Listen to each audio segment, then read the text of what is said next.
ഇന്ന് നമുക്കൊരു beef fry നോക്കിയാലോ.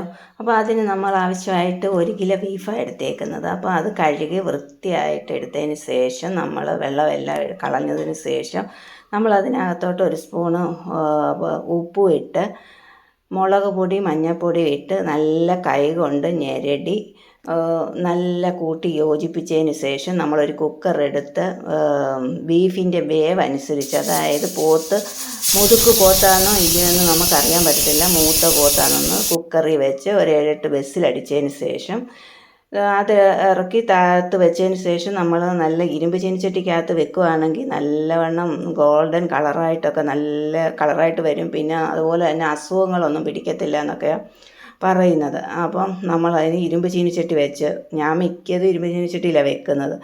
അപ്പോൾ ഇരുമ്പ് ചീനിച്ചട്ടിക്കകത്ത് നോൺ സ്റ്റിക്കിൻ്റെതിനകത്തും വെക്കും പെട്ടെന്ന് ഓരോരുത്തർ. അപ്പം നമുക്ക് ഇരുമ്പ് ചീനിച്ചട്ടി ഉണ്ടായിരുന്നു, അപ്പോൾ അതുകൊണ്ട് ഇരുമ്പ് ചീനിച്ചട്ടിക്കകത്തോട്ട് നമ്മൾ ബീഫ് വറക്കുമ്പോൾ നമുക്ക് തേങ്ങാക്കൊത്തിട്ട് ബീഫ് വരട്ടിയാലുണ്ടല്ലോ നല്ല തേങ്ങാക്കൊത്തൊക്കെ ഇടയ്ക്ക് കടിക്കാനൊക്കെ പറ്റും. അപ്പം അതിനൊരു പ്രത്യേക രുചിയൊക്കെ. അപ്പം നമ്മൾ കുറച്ച് തേങ്ങ ഇതുപോലെ അരിഞ്ഞ് നമുക്ക് വെളിച്ചെണ്ണയ്ക്കകത്ത് നല്ല കേര വെളിച്ചെണ്ണ, ഏത് വെളിച്ചെണ്ണ ആയാലും നല്ല ആട്ടിയ വെളിച്ചെണ്ണയൊക്കെ ഒഴിച്ച് വെളിച്ചെണ്ണയ്ക്കകത്ത് തന്നെ ചെയ്യാൻ നോക്കണം, അതാണ് ഏറ്റവും രുചിയുള്ളത്. അപ്പം വെളിച്ചെണ്ണയ്ക്കകത്തിട്ട് നല്ല ഈ ഗോൾഡൻ കളറാവുന്നിടം വരെ ഈ തേങ്ങ വറുത്ത് നമ്മൾ കോരി അങ്ങ് മാറ്റണം. കോരി മാറ്റിയതിന് ശേഷം നമുക്ക് ഇതിപ്പോൾ നല്ല ഗോൾഡൻ കളറായി നല്ല മൂത്തിട്ടുണ്ട്.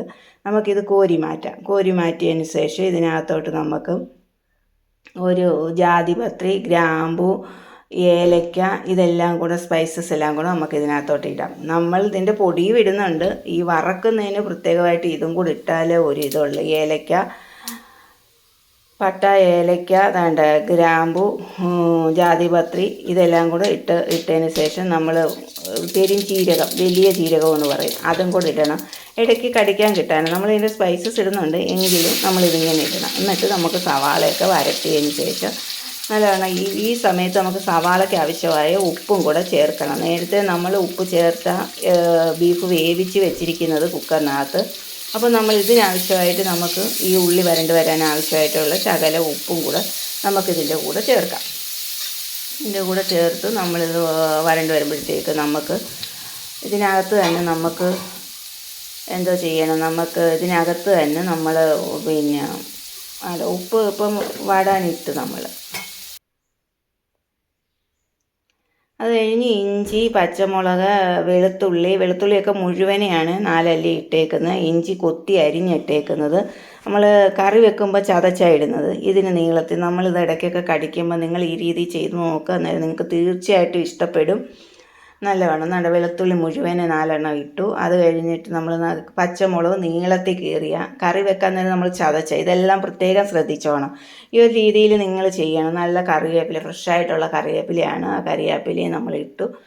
നല്ലവണ്ണം ഇതിനി വരണ്ട് വരുന്ന സമയം കൊണ്ട് നമുക്ക് ഇതിന് ചേർക്കാനുള്ള മുളക് പൊടിയൊക്കെ എടുത്ത് വെക്കാം. അപ്പോൾ നമുക്ക് മുളക് പൊടി വേണം, ഗരം മസാല വേണം, മഞ്ഞൾപ്പൊടി വേണം, ഇതെല്ലാം എടുത്ത് വെക്കണം. ഇതെല്ലാം അപ്പോഴത്തേക്ക് നമ്മൾ എടുത്ത് വെച്ച് വെക്കണം. നമ്മൾ വേവിച്ച് വെച്ച ഇറച്ചി ആ വെള്ളത്തോടെ കൂടി, നമ്മൾ ഈ ഇറച്ചിക്കകത്ത് വെള്ളമൊന്നും ചേർത്തില്ല. ഇതിനകത്ത് ചില ഇറച്ചിക്കകത്ത് വെള്ളം കാണും, ചിലതിനകത്ത് കാണത്തില്ല.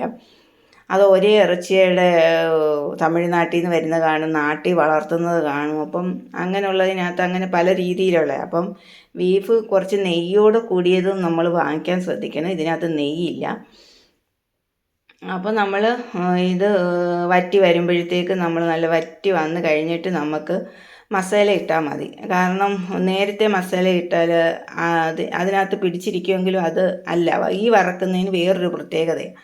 അപ്പോൾ ഇത് നല്ലവണ്ണം മുളക് പൊടി മഞ്ഞൾപ്പൊടിയാണ് ഞാൻ ഇട്ടത്. അതിട്ട് അതങ്ങോട്ട് യോജിപ്പിച്ച് കഴിഞ്ഞിട്ട് നമുക്ക് നല്ല കുരുമുളക് പകുതിക്ക് വെച്ച് ചതച്ചെടുക്കണം, കുരുമുളക്. അപ്പോൾ അത് പിന്നെ നമുക്ക് ചതച്ചുകൊണ്ട് വരാം. അപ്പോൾ അത് എന്നിട്ട് അതിനകത്തോട്ട് ഗരം മസാലയായി ഇട്ടത്. ഗരം മസാല ഇട്ട് കഴിഞ്ഞിട്ട് നമുക്ക് ഗരം മസാല ഞാൻ പറഞ്ഞില്ലേ പൊടിയൊക്കെ ഉണ്ടെന്ന്, മറ്റേത് സ്പൈസസ് ആയിട്ട് ഇടുകയും ചെയ്തു. നമ്മളിതും പൊടിയും ചേർക്കണം. എന്നിട്ടാണ് കുരുമുളക് ഇങ്ങനെ ചതച്ചത്, ഒത്തിരി പൊടിഞ്ഞു പോകരുത്, ചതച്ചത് അതും കൂടി ഇതിനകത്ത് ഇട്ട് നമുക്ക് നന്നായിട്ട് ഇതങ്ങോട്ട് വരട്ടിയെടുക്കണം. ഇതിനി വരളും തോറും നല്ല കളറ് ഇങ്ങനെ നല്ല കറുത്ത് വരും. നല്ല ഗോൾഡനായിട്ട് നല്ല ചുമന്നിരിക്കും. നമുക്ക് തലേദിവസം ഒന്നും വേവിച്ച് വെച്ചിട്ട് എടുക്കേണ്ട, അന്നേരം തന്നെ ഫ്രഷായിട്ട് എടുക്കാൻ പറ്റുന്നതാണ്. അതുപോലെ തന്നെ കറിയുടെ കൂട്ട് മസാലയൊന്നും കൂടുതൽ ഇടണ്ട. ആ സമയം ഇത് വറ്റി വരുമ്പോഴത്തേക്ക് നമുക്ക് വേണ്ട നമ്മുടെ ഗോൾഡൻ കളറിൽ വറുത്ത് വെച്ചിരിക്കുന്ന ഇതും കൂടെ നമുക്ക് അതിനകത്തോട്ട് ഇടാം. അങ്ങനെ വേണം നമ്മൾ ചെയ്യാൻ. അങ്ങനെ ഗോൾഡൻ കളറാവുന്നിടം വരെ ഇതിങ്ങനെ വരട്ടി ഇരിക്കണം. എത്രയും നമ്മൾ ഇത് തീക്കണലിൽ ഇങ്ങനെ കിടക്കുന്നു. ഞാനിപ്പോൾ ഗ്യാസിലാണ് വെച്ചത്. തീക്കണലിൽ വെച്ചാലും നല്ലവണ്ണം നല്ല കളറാണ് ഇതിന്. നല്ല കളർ ഇത് അങ്ങോട്ട് കൂട്ടി നമുക്കുണ്ടല്ലോ നല്ല ചോറിൻ്റെ കൂടെ നമ്മളിത് കഴിക്കുമ്പോൾ ഉണ്ടല്ലോ, അല്ലെങ്കിൽ നല്ല ഒറോട്ടി, ഇടിയപ്പം ഇതിൻ്റെയൊക്കെ കൂടെ ഇത് കഴിക്കാൻ നല്ല കോമ്പിനേഷന്. ചീനിയൊന്നും തിന്നാൻ പറ്റത്തില്ല, കാരണം ചീനിക്ക് ചാറൊക്കെ ഉള്ള ഇറച്ചിക്കറി തന്നെ വേണം അതിന്, അല്ലെങ്കിൽ നല്ല കൊഴുത്ത മീൻകറി വേണം. ഇതാകുമ്പം നമുക്ക് ഈ രീതിയിലൊക്കെ നല്ല ചൂട് പൊറോട്ടയുടെ കൂടെ തിന്നാം ഇത്. അങ്ങനെ നല്ല ചുമന്നിരിക്കുന്ന നല്ല ബീഫ് ഫ്രൈ റെഡി.